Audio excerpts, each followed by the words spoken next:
ہمارے ہاں کیا ہوتا ہے کہ پورے گھر کے افراد میں سے ایک سربراہ جو ہے وہ قربانی کر لیتا ہے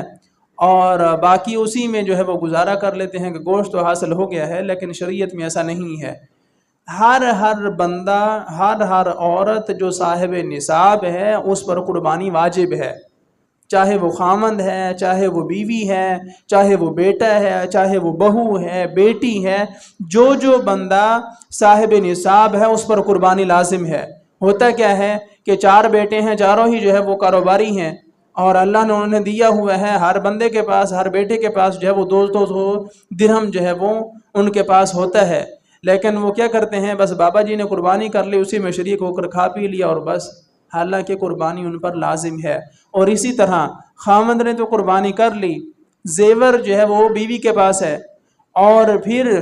زیور چاندی ہے تو 52.5 تولے، سونا ہے تو 7.5 تولے، یا دونوں تھوڑے تھوڑے رکھے ہوئے ہیں،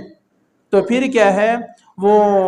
جو سونا ہے وہ چاندی کی طرف پلٹ آئے گا، تھوڑی سی چاندی ہونے کی وجہ سے سونا جو ہے وہ چاندی کی طرف پلٹے گا، اور اس پر جو ہے وہ سال بعد زکوٰۃ بھی لازم ہو جائے گی، اور عید کے دنوں میں اس پر عید بھی لازم ہو جائے گی، قربانی کرنا بھی اس پر ضروری ہو جائے گا۔